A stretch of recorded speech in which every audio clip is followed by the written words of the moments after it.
Hi, Grace. Jessica. How's it going? How are Good. you? I'm good. How about you? Good, good. Can you hear me okay? Yeah. Can you hear me? Yeah, yeah. Scoot back a little bit. So great to see you again. The I last time I saw know. you was when you were in LA a couple months ago. I guess it's more than a couple months ago now. Yeah, it was in January, wasn't it? I can't believe how much has changed and happened since then. I know, it feels like a lifetime ago. I feel like Legitimately.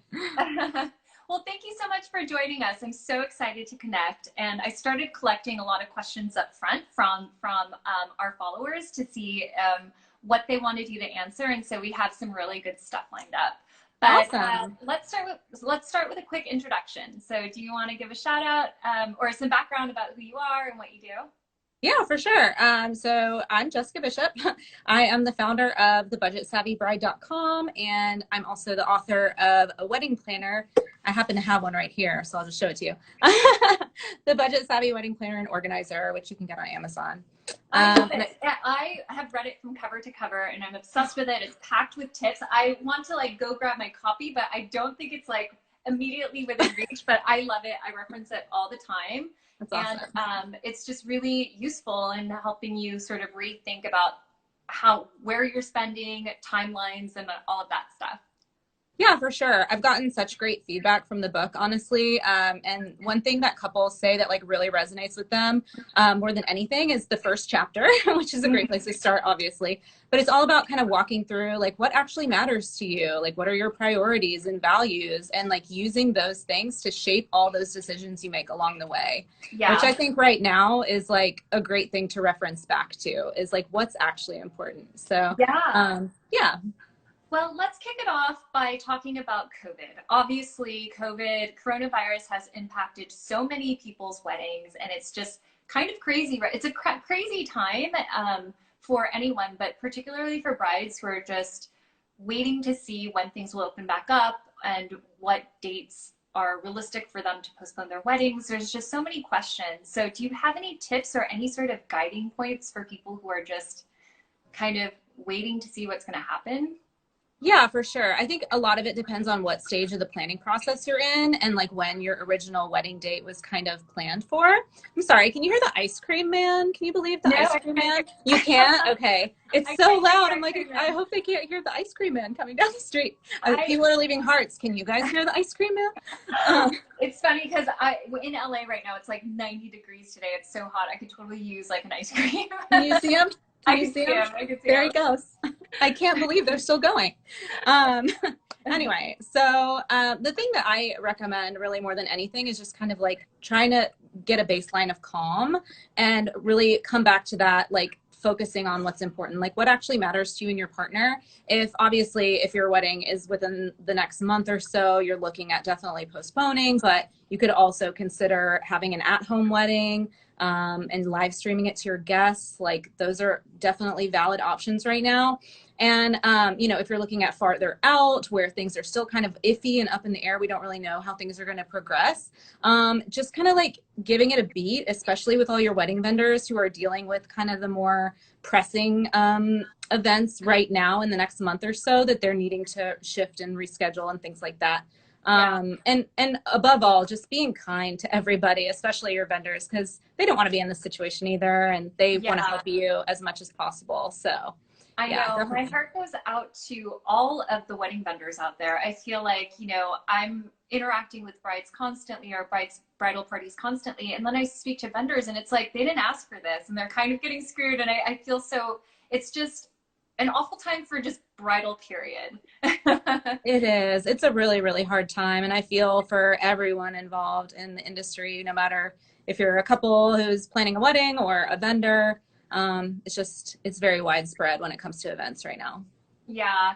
And it's funny because we've been thinking a lot about what this looks like for weddings moving forward. It's not like people aren't going to get married anymore. That's just not an option. But I do think the way that weddings sort of happen or the way people throw weddings will be different and probably like in a lot of ways in better ways, right? And so it'll be interesting to see.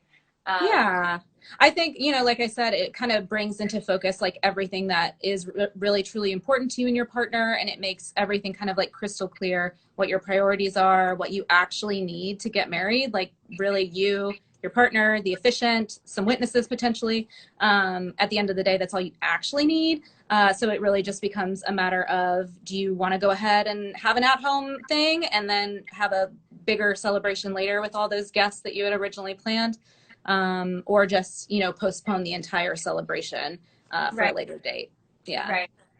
All right, so let's dive into it. I wanted to get your best tips on how to save for your wedding by different categories. So Yeah. first up, we're thinking, you know, what's the best way to save on a venue? So I think that kind of choosing your date seasonally can really help you in that area. The off season in most places, obviously it'll depend on your region, but like winter and then really hot summer months, depending on where you are in the country, can be a really great way to save. Also choosing, you know, a midweek date if you were open to that, which a lot of people are rescheduling for midweek dates and realizing that that is kind of a possibility. So it's also a great way to save. Got it. And then I know that some wedding venues are classic wedding venues like hotels or reception sort of halls. And then there are other non-traditional wedding venues like a private home, for example. I know a lot of people in California get married in Malibu at like a private estate. Is that route priced differently, or are you actually saving when you go in a non-traditional wedding venue route, or can it be more expensive? I think in any case, you really have to kind of compare apples to apple, or try to compare all of the different light items. It's what I was trying to say is it's kind of like comparing apples to oranges, because when you go with a more traditional venue, there's a lot of things that are included. A lot of them are all inclusive, so it has like the catering mixed in, bartending, you know, service staff, cleanup, all of that stuff included. Whereas if you go for a place that's maybe like a vacation rental or just a blank raw event space, you're going to have to bring in all of those items yourself. And so you really need to kind of sit down and do the math. I actually had to do this when I was planning my wedding back forever ago, and really line item by line item calculate it all to see which one was the better choice. So I don't really think there's any hard and fast rule where that's concerned, but yeah, you just kind of have to do the math. Got it. And in your book, you have like a budget checklist, don't you? Yeah. Oh my gosh, it's full of checklists, worksheets, all that stuff. All right. Let's see here. What are the best ways to save on florals? Oh, yes. So flowers are an area that like obviously get a lot of focus, and they also are pretty expensive in most cases, depending on what types of flowers you're into. But some good things to keep in mind is choosing flowers that are in season during the month of your wedding. So if you're working with a florist, like ask them like what are going to be the more affordable options, or if you have your heart set on, the look of those big, lush, gorgeous peonies, like those come at a price and you might not be able to afford them, but your florist could suggest an alternative, like maybe a garden rose or something like that. And so really just communicating with your vendors. And then of course, if you can't afford a traditional florist, another great way to save money would be to like use silk wedding flowers, or you could even rent them from companies like Something Borrowed Blooms. They have a really great service. So all good things to keep in mind when it comes to flowers. I think there's a great tip in your book that stuck out to me was you can also use lush greenery in place of bigger floral arrangements to sort of fill a space without sacrificing like the overall look, right? Absolutely. I think like greenery is so in right now. It seems to be very, very trending. And so I love that look. My sister actually just got married in January, and she had beautiful, just greenery garlands down her reception tables. And I just loved it. Yeah. Okay. Let's go to our next one. How can you save on catering costs? Oh, so catering, I think I keep getting distracted by my comments going on. So when it comes to catering, I think you have to think about what kind of foods are pretty affordable. Like in general, pasta is a really great choice. Meat-free options are really great because meat can drive up the cost, and Personally, I've gone a little bit vegetarian over the last like 6 months or so. So I'm like, oh yeah, veggie options. But it's also a really great way to save money. And then things that are like a little bit more casual, but you can make it cool, you know, with your caterer, whether it's like barbecue or like a taco bar, kind of like elevated casual, but like, you know, just less expensive ingredients. So Yeah. And I feel like I went to a wedding a couple years ago and we did family style. And it was the best wedding meal I've ever had because they had all these amazing dishes. But is when you opt for something like family style, is that more cost efficient than a plated dinner? I think it's another one of those cases where it really depends. I know with like buffet, often you're kind of adding more per guest potentially than they're actually going to take. They have to plan for a little bit extra. Whereas if you're doing plated meals, it's like very specific portions. Yeah. So it can be kind of a toss up, but you can ask your caterer for all the options and compare from there. Got it. What about wedding cake? So I know wedding cakes are not cheap, and it requires like a lot of like handiwork. Do you have recommendations for like, is it more cost efficient to do a dessert bar or ways to save on cake?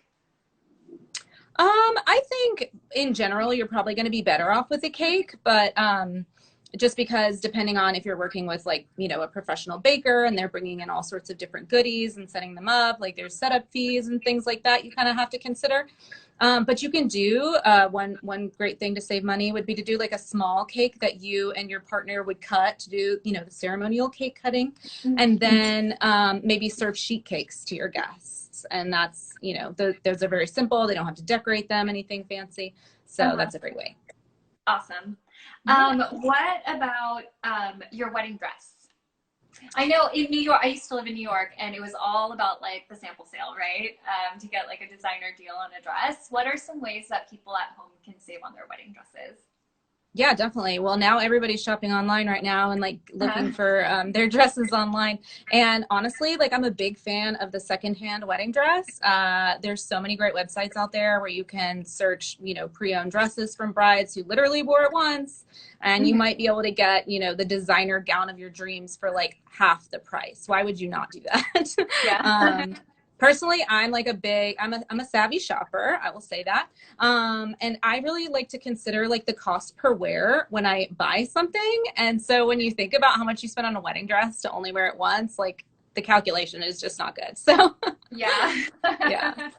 Yeah. So I love the used wedding dress trend. And even if you bought one new yourself, like you could always resell it after the wedding day and recoup some of that cost.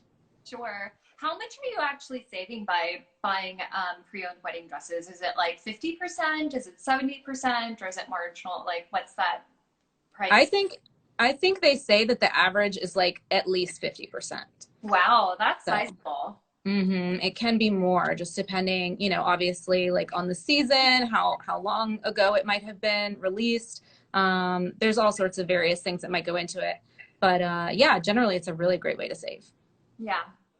And then leading into that is Bridesmaids Dresses. Obviously, that's sort of where we top in at our $9 price point, knowing that most bridesmaids probably don't want to spend more than $100 on a bridesmaid's dress. There's so many other expenses associated with being a bridesmaid, like the travel, the partying, and the gifts and all of that.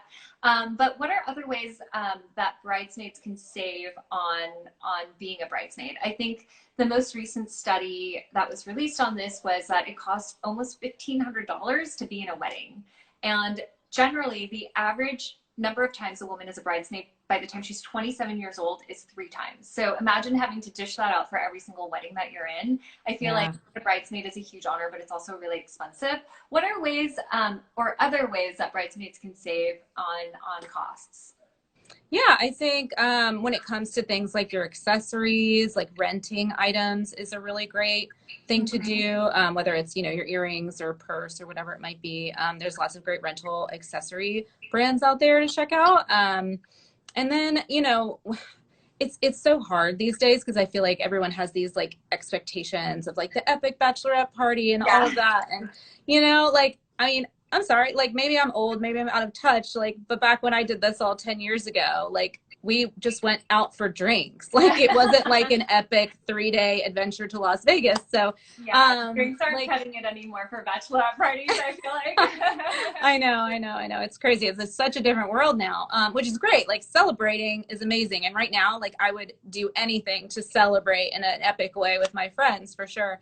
But I think especially as the bride, like you have to be considerate of your friends Yeah, and their personal budgets too. So it's such yeah. a funny thing. But yeah. It's funny because I feel like one way that bridesmaids can save is, well, first of all, hair and makeup. Apparently, traditionally, bridesmaids are supposed to pay for their own, although there's a lot of brides who opt to treat their bridal party. And I was like, there's so many YouTube tutorials on how to do your own makeup now. Like that's an easy way to save if you opt to do it yourself. Just like teaching yourself how to do bridal makeup that'll stay from morning to midnight, right? Yeah, absolutely. Yeah. Cool. What about bridal jewelry and accessories? How can you save on your bridal jewelry? Yeah, like I said, I think there's Happily Ever Borrowed. Have you heard of them? They're a No. rental accessories. Super, super cute. They have veils, jewelry, like handbags, like I think the whole nine. So that's a really great option. But in general, like, you know, thinking about the cost per wear, the conversation, you know, your wedding dress is something you're only going to wear once. But if you get like a really beautiful classic pair of earrings that you can wear every year on your anniversary or things like that, like I don't see any problem in like investing in something that you're going to have forever and wear forever, or like a fabulous pair of shoes, like same thing. So it's really kind of like up to the bride and her priorities, but there are definitely ways to like get things for less. Yeah, definitely.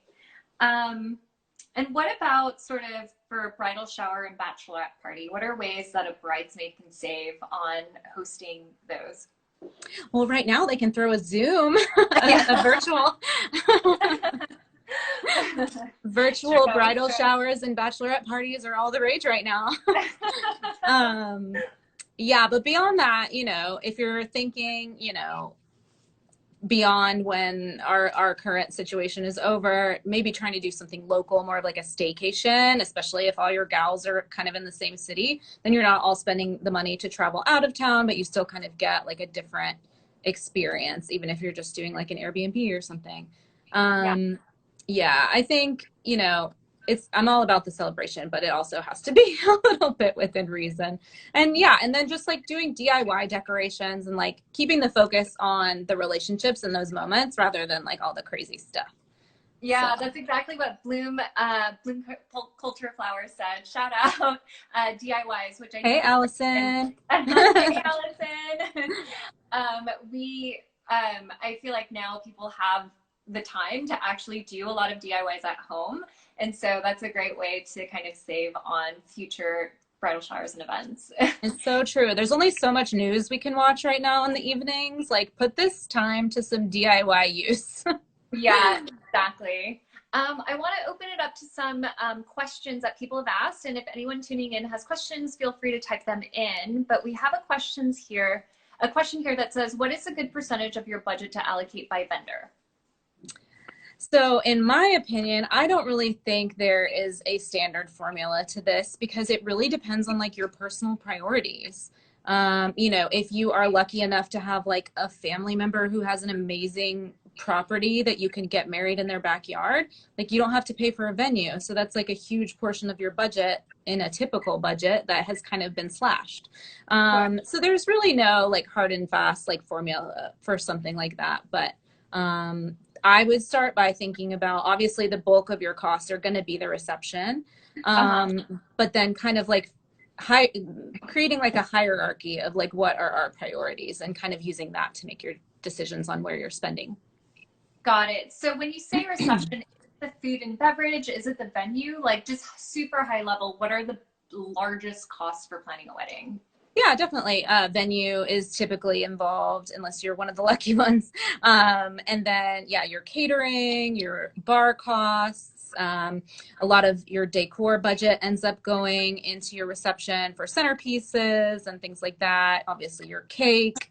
A lot of items kind of fall in that general reception you know, piece of the pie, but yeah, but can be broken down into smaller individual items. So. Got it. Okay, we have a question here. How do you feel about buying a wedding dress online and having it altered to fit by a seamstress? Yeah, absolutely. I don't know, like anybody personally who's done this, but like obviously I see a lot of brides like in my Facebook group, they talk about ordering dresses online and then getting them altered. Like some of them have even gotten dresses on like Amazon, like wedding dresses. And I'm like, you go girl. Like if that's what makes you happy and like you got an amazing deal, like heck yeah. So yeah, I think if it helps your budget and it looks like a dress that you really want to try, like why not? I guess it also depends on like the complexity of how the dress is made, right? If it has like a ton of beading and a ton of intricate details, it might be harder to alter or even more expensive to alter versus something with like more of a simple silhouette. No? Yeah, absolutely. I definitely think it would be a kind of case by case basis. That's a thing. Like everybody wants like general advice, but it's all so case by case. Yeah. True. All right, let's go back to the question. I like to say weddings are like snowflakes.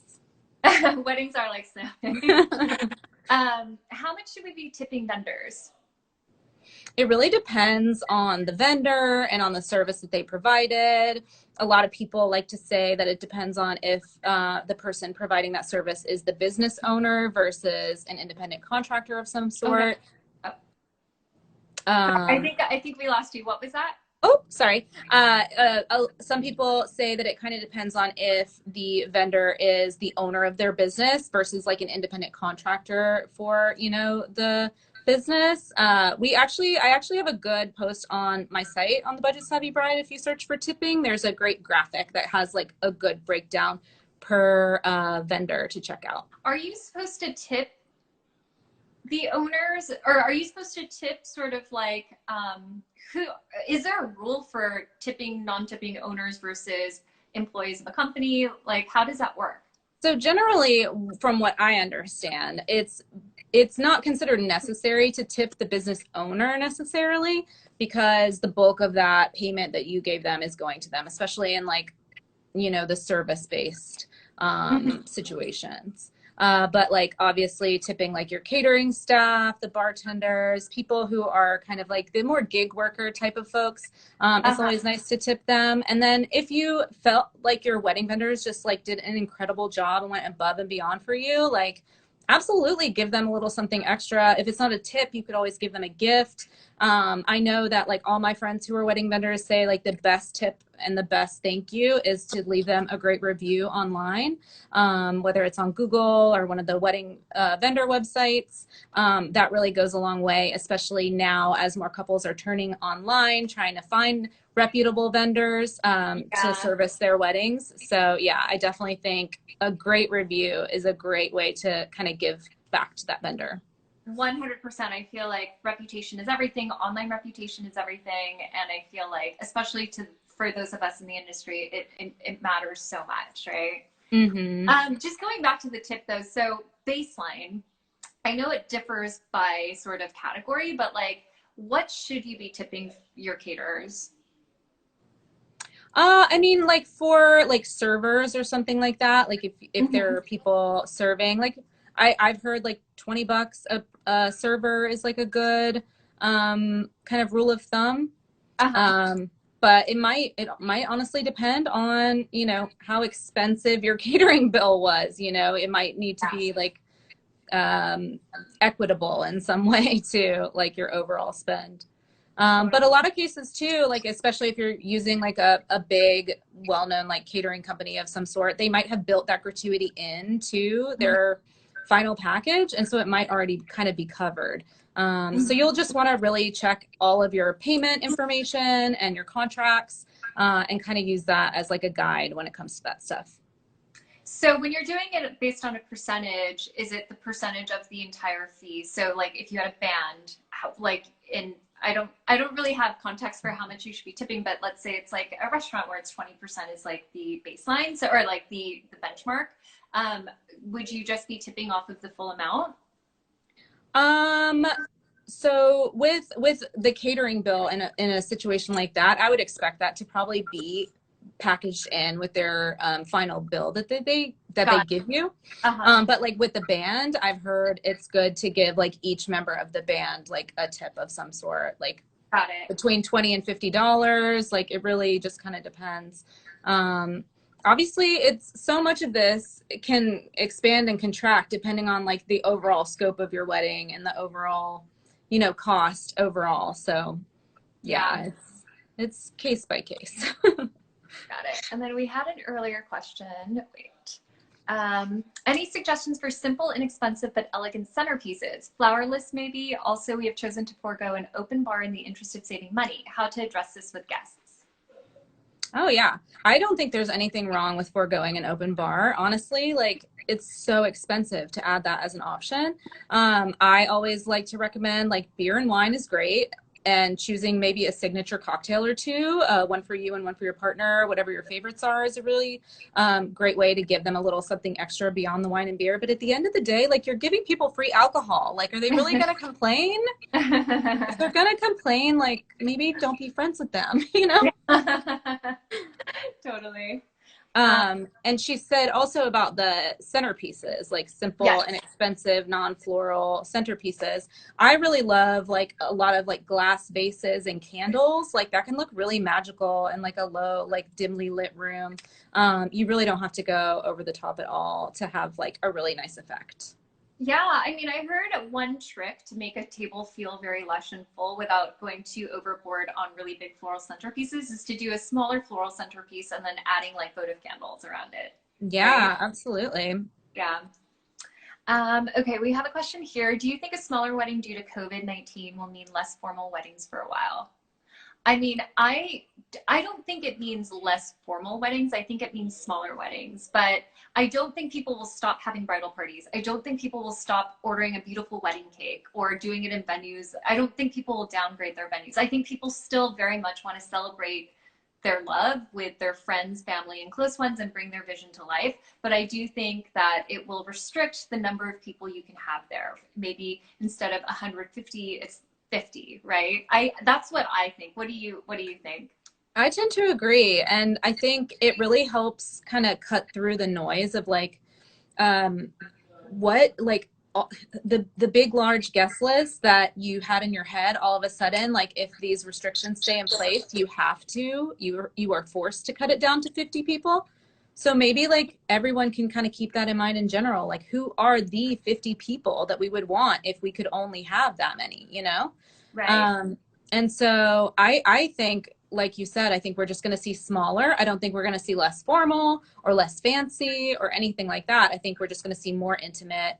And I think that's great because the smaller your guest list, the more luxurious of an experience you can give all of those people. Yeah.